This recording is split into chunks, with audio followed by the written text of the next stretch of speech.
কথায় আছে, অন্ধকারে প্রদীপ প্রজ্বলিত করলে চতুর্দিক আলোকিত হয়।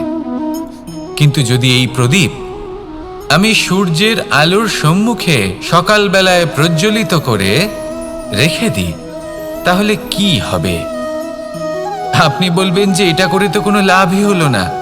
সূর্যের প্রকাশের সামনে এই প্রদীপ আসলে কিছুই নয়। এবার এই চিন্তা ভাবনা প্রত্যেক দিন করতে হবে, আর একটা অমূল্য শিক্ষা পেতে হবে। মনে করুন যে আপনি মহাপুরুষের সামনে বসে আছেন, কোনো মহাজ্ঞানীর সামনে। তাহলে সেই ব্যক্তির সামনে নিজের জ্ঞানের প্রদীপ প্রজ্বলিত করবেন না, নীরব থাকুন আর সেই ব্যক্তির সূর্যের প্রকাশের মতো জ্ঞান প্রাপ্ত করুন। যতটা পারবেন জ্ঞান লাভ করুন। যদি এমন কোনো সময়, এমন কোনো স্থানে আপনি আছেন যেখানে চতুর্দিক অন্ধকার, কারোর কাছেই জ্ঞান নেই, সেখানে নিজের জ্ঞানের প্রদীপ প্রজ্বলিত করুন। এমন করলে দুদিক থেকেই আপনার লাভ হবে। আপনার জ্ঞান প্রাপ্তিও হবে আর জ্ঞানের সঠিক প্রয়োগও করতে পারবেন।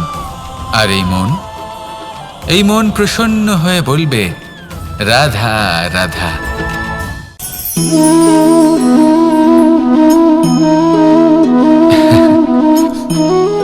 ঘুমের মধ্যে আমরা বিভিন্ন ধরনের স্বপ্ন দেখি, কিছু সুখের, কিছু দুঃখের, কিছু অত্যন্ত ভয়ানক। কিন্তু সত্যি কথা বলতে এর উপর আমাদের কোনো নিয়ন্ত্রণ নেই।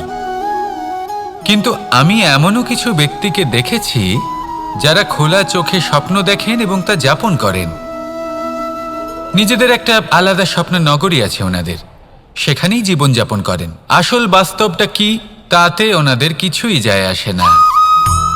এমন কিছু মানুষ আছেন যাদের কাছে বিন্দুমাত্র জ্ঞান নেই, সে না হয় ঠিক আছে, কিন্তু জ্ঞান এমনভাবে প্রদান করবেন যে মনে হবে সংসারের সমস্ত জ্ঞান তাদের কাছেই রয়েছে। এমন কিছু মানুষ আছেন যারা ভালোবাসতে জানেন না, আর তাও আমি মেনে নিলাম। কিন্তু কথা এমনভাবে বলবেন তাতে মনে হবে যেন প্রেমের বিষয়ে সবকিছু শুধুমাত্র ইনিই জানেন। এবার আমি এমন কথা অবশ্যই বলছি না যে আপনি এরকম করেন, কিন্তু যদি কোনো ব্যক্তি এরকম করেন তাহলে তার এটা মাথায় রাখা উচিত যে সেই ব্যক্তি অন্য কারোর সাথে নয়, নিজের সাথে অনুচিত করছেন। কারণ এমন কাজ করে উনি নিজের দোষ, নিজের অপগুণ সংসারের কাছে নয়, নিজের কাছে লুকোচ্ছেন। আপনি যদি নিজেকে বুঝতে না পারেন, সম্পূর্ণরূপে নিজেকে আকলন না করেন, নিজের অপগুণ, নিজের দোষ পূর্ণরূপে না বুঝতে পারেন, তাহলে এটা কি করে বুঝবেন যে নিজেকে কিভাবে শুধরে নিতে হবে? আপনাকে নিজের সত্য স্বীকার করতেই হবে, তারপরেই আপনি নিজেকে পরিবর্তন করতে পারবেন। তাহলে স্বপ্নে নয়, বাস্তবে বাঁচুন, আনন্দে বাঁচুন, আর আমার সাথে ভালোবেসে বলুন, রাধা রাধা। আমি রথে যাত্রা করি, তাতে বারবার পথে থামি আর দেখি যে আমি অনুচিত দিকে যাচ্ছি না তো, আমি উচিত পথেই যাচ্ছি তো। কারণটা কি? কারণ হলো যাতে আমি পথভ্রষ্ট না হয়ে যাই। জীবনযাত্রাতেও এটাই প্রয়োজন। জীবনযাত্রায় ভোগবিলাসের পথে হারিয়ে যাওয়া খুব সহজ। বারবার থেমে আপনাকে দেখতে হবে, নিজেকে কিছু প্রশ্ন করতে হবে। আমি কি আজ সেই কর্মই করছি যেটা আমি করতে চেয়েছিলাম? আমি কি আজ সেই জীবন যাপন করছি যেমন আমি যাপন করতে চেয়েছিলাম? যদি এই প্রশ্নগুলোর উত্তর হ্যাঁ হয় তাহলে এগোতে থাকুন, নয়তো থেমে যান এবং বিচরণ করুন। মনে রাখবেন, এই সংসার অত্যন্ত জটিল আর এতে হারিয়ে যাওয়া অত্যন্ত সরল। সেই জন্য নিজে থেকে বারবার থামা এবং জীবন চিন্তন করা অত্যন্ত আবশ্যক। তাহলে সেটাই করুন আর আমার সাথে ভালোবেসে বলুন, রাধা রাধা। এই সংসারে জয়লাভ করার জন্য, সাফল্য লাভের জন্য শক্তি, ধৈর্য, সাহস, মিত্রদের সঙ্গ, এই সব ছাড়া আর কি আছে যা অত্যন্ত প্রয়োজনীয়? বিশ্বাস, সত্যি কথা বলতে এই বিশ্বাস অত্যন্ত অমূল্য, কিন্তু এটা দুদিক খোলা তলোয়ারের মতো। এটা আপনাকে বলশালীও করে তুলতে পারে, শক্তিশালীও করে তুলতে পারে, আবার দুর্বলও করে তুলতে পারে। কিভাবে? যদি আপনি শুধুমাত্র অন্যের উপরে বিশ্বাস করেন যে ওনারা সবাই আমাকে সামলে নেবেন, আপনার বিশ্বাস শুধুমাত্র অন্যের উপর, আর সেই বিশ্বাসের ভিত্তিতে আপনি কর্ম করেন, তাহলে আপনি দুর্বলই হয়ে উঠবেন। কিন্তু এই বিশ্বাস যদি আপনি নিজের উপর রাখেন যে যাই হয়ে যাক না কেন, আমি নিজেকে ঠিক সামলে নেব, আমি আমার পথ বানিয়ে নেব, সব বিপদের সম্মুখীন আমি নিজে হব এবং জীবনে সামনে এগোতে থাকব, তাহলে এই বিশ্বাস আপনাকে বলশালী করবে। এবার সিদ্ধান্ত আপনার যে আপনি কি চান, এই বিশ্বাস আপনাকে বলশালী করবে নাকি দুর্বল। ভেবে দেখুন, আর আমার সাথে ভালোবেসে বলুন, রাধা রাধা। এই সংসারে সব থেকে বেশি কঠোর এবং বলশালী ধাতু হলো লৌহ, অর্থাৎ লোহা। হয়তো সেই জন্যই সকল অস্ত্র, সকল শস্ত্র, সকল বাহন যখনই এদের নির্মাণ হয় তখন সব থেকে বেশি ব্যবহার এই লোহাকে করা হয়। এবার এই লোহার একটা বিশেষ গুণ রয়েছে, সেটা এটাই যে লোহাকে আপনি অন্য কোনো ধাতু দিয়ে কাটতে পারবেন না, লোহা দ্বারাই লোহাকে কাটা সম্ভব। এবার এটা কিভাবে সম্ভব?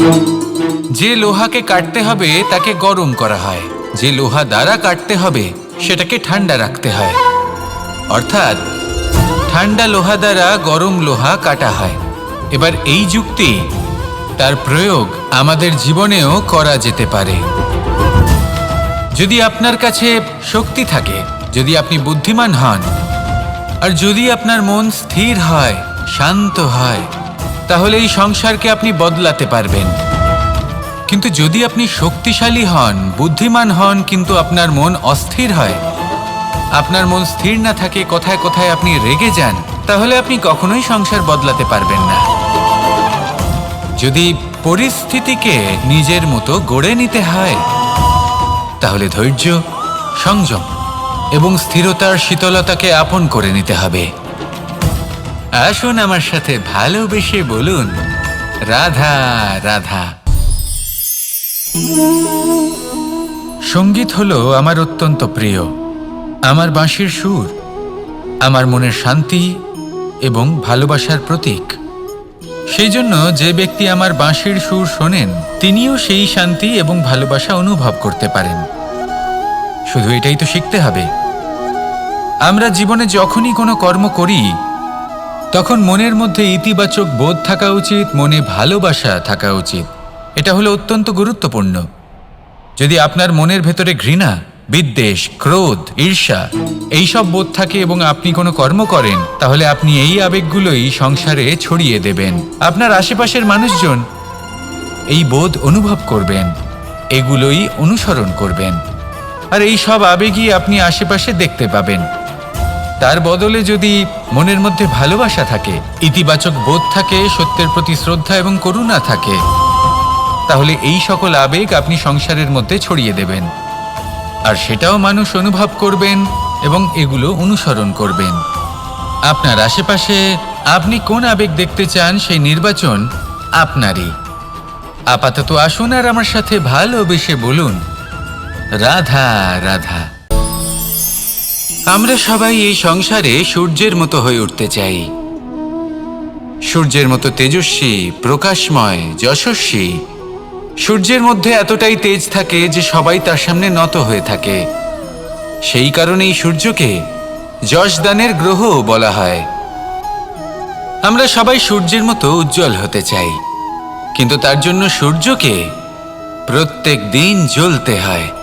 এই সংসারে শুভ ভাব, পবিত্রতা নিয়ে আসার জন্য, প্রকাশ ছড়িয়ে দেওয়ার জন্য সূর্যকে প্রত্যেক দিন অস্তও যেতে হয়, আবার উদিতও হতে হয়, প্রত্যেক দিন জ্বলতে হয়। সূর্য একদিনের জন্য অবকাশ লাভ করেন না, আর যদি অবকাশ পেতেন তাহলে সূর্যকে আর সূর্য বলা হতো না, তাই না? সেই জন্য আপনি যদি সূর্যের মতো হয়ে উঠতে চান, সেই রকম উজ্জ্বল হতে চান, তেজস্বী হতে চান, তাহলে সূর্যের মতো জ্বলতে হবে, অর্থাৎ অগাধ পরিশ্রম করতে হবে। আসুন আমার সাথে ভালোবেসে বলুন রাধা রাধা।